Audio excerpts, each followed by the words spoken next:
بازگشت مسی به بارسلونا، از رویا تا واقعیت.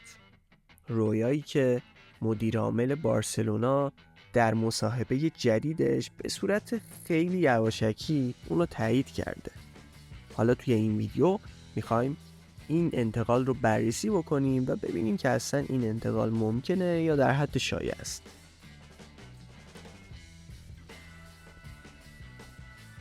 خوان لاپورتا مدیر عامل بارسلونا توی ویدیویی که توی فضای مجازی منتشر شده به پرسش هوادارهای این تیم در مورد بازگشت لیونل مسی فوق ستاره آرژانتینی به جمع آبی اناریا پاسخ مثبت داد. قرارداد مسی با باشگاه پاریس سن ژرمن تابستون امسال به پایان میرسه و توی بحبوحه شدید تشنج‌ها بین مسی و هواداران پاریس بعد از قهرمانی مسی به همراه آلبیسلسته در جام جهانی 2022 آینده اون در حالی از ابهام قرار داره. کوچ به لیگ برتر آمریکا و بازی برای تیم آتلانتیک از جمله شایعات در مورد مسی و علاوه بر این اینتر میامی که مدیریت اونو دیوید بکام ستاره اسبق تیم ملی انگلیس بر عهده داره مقصد محتمل برای اون محسوب میشه. الهلال هم که 1 سال پای ثابت پیشنهادهای مسی. با این حال بازگشت به بارسلونا هم یکی دیگه از گزینه‌های روی میز برای مسیه که توی هفته‌های اخیر به شدت قوت گرفته و گفته میشه باشگاه بارسلونا برای مذاکره با مرد آرژانتینی وارد عمل شده. در گرماگرم این شایعات لاپورتا در آستانه دیدار بارسا برابر خطافه در پاسخ به سوال یکی از هواداران این تیم درباره بازگشت مسی به بارسلونا گفت بله، پاسخی که دل هواداران این تیم رو گرم کرده.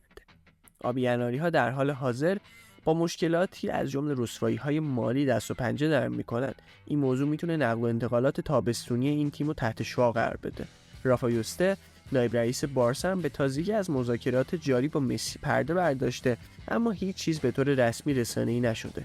نشریه آس اسپانیا در گزارش غافلگیر کننده مدعی شده بود که باشگاه بارسلونا در دوران ریاست جوزپ ماریو بارتومئو مدیر عامل سابق این باشگاه طی 3 سال مبلغ 1.5 میلیون دلار به خوز ماریا انریکز نگریرا نایب رئیس اسبق کمیته فنی داوران فدراسیون فوتبال اسپانیا پرداخت کرده.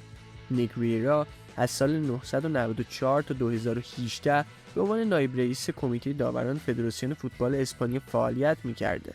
دفتر دادستانی ایالت بارسلونا مدعیه که آبی اناریا از سال 2016 تا 2018 مبلغ مذکور رو به حساب شرکت وی به نام داسنید 950 واریز کرده.